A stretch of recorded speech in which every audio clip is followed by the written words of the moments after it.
ರಾಜೀನಾಮೆ ಕೊಟ್ರ ಕುಂಭಮೇಳದಲ್ಲಿ ಇದು ಮಾಡಿದವರು ಒಂದು ಸೇತುವೆ ಬಿದ್ದೋಯ್ತು ಅವತ್ತೇ ಕಟ್ಟಿದ ದಿನನೇ ಇನಾಗ್ರೇಷನ್ ಮಾಡಿದೆ ನೂರಾರು ಜನ ಸತ್ತೋದ್ರು ಆಗ ಮಾಡಿದ್ರ ರಾಜೀನಾಮೆ ಕೊಟ್ರ ಪ್ರೈಮ್ ಮಿನಿಸ್ಟ್ರು ನೀವೆಲ್ಲ ಕೇಳಿದ್ರ ಕುಂಭಮೇಳದಲ್ಲಿ 50-60 ಜನ ಸತ್ತೋದ್ರು ಕೇಳಿದ್ರ ನೀವು ಅವ್ರು ರಾಜೀನಾಮೆ ಕೊಟ್ರ ಬಿಜೆಪಿ ಅವ್ರು ಕೇಳಿದ್ರ ಓಲಿ ಕುಮಾರಸ್ವಾಮಿ ಕೇಳಿದ್ರ ಬಟ್ ಇಲ್ಲಿ ಕೇಂದ್ರ ಸಚಿವರು ಎಲ್ಲರೂ ಇಡೀ ಸರ್ಕಾರದ ಇಮೇಜ್ ಹೋಗಿದೆ ಮತ್ತೆ ಬೆಂಗಳೂರದ ಇಮೇಜ್ ಕಡಿಮೆ ಆಗ್ತಾ ಇದೆ ಈ ಘಟನೆಯಿಂದ ಅಂತ ಅಂದ್ಬಿಟ್ಟು ಕುಮಾರಸ್ವಾಮಿ ಸೋಮಣ್ಣ ನೋಡಪ್ಪ ಬಿಜೆಪಿಯವರು ರಾಜಕೀಯವಾಗಿ ಮಾತಾಡ್ತಾ ಇದ್ದಾರೆ ಸುಳ್ಳು ಆರೋಪಗಳನ್ನು ಮಾಡ್ತಾ ಇದ್ದಾರೆ ನನಗೆ ಇವು ಯಾವೂ ಕೂಡ ನನ್ನನ್ನು ಕರೆದರು ಚೀಫ್ ಸೆಕ್ರೆಟರಿ ಹೇಳಿದ್ರು ನನಗೆ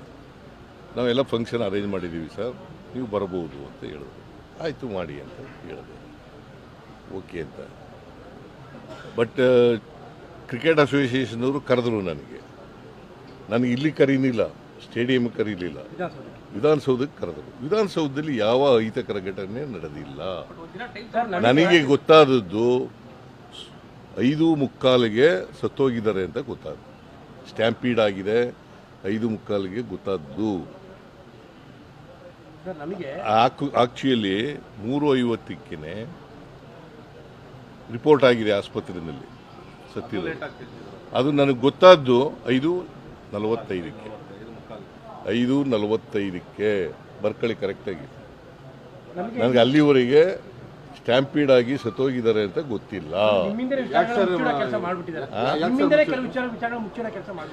ನನ್ನ ಹಿಂದೆ ಮಾಡಿದ್ದಾರೆ ನಾರ್ಮಲ್ ಕೋರ್ಸ್ನಲ್ಲಿ ಮಾಡಿದ್ದಾರೆ ಅಲ್ಲಿ ಯಾರ್ಯಾರು ತಪ್ಪು ಮಾಡಿದ್ದಾರೆ ಅವ್ರ ಮೇಲೆಲ್ಲ ಕ್ರಮ ತಗೊಂಡಿದ್ದೀವಿ ನಾನು ಈಗಲೂ ಕೂಡ ಈ ಘಟನೆ ಸಂಭವಿಸಬಾರ್ದಾಗಿತ್ತು ಎಲ್ಲಿ ಸಂಭವಿಸಿರೋದು ಕ್ರಿಕೆಟ್ ಸ್ಟೇಡಿಯಂ ಹತ್ರ ನನ್ನ ಕ್ರಿಕೆಟ್ ಸ್ಟೇಡಿಯಂಗೂ ನನಗೆ ಸಂಬಂಧ ಇಲ್ಲ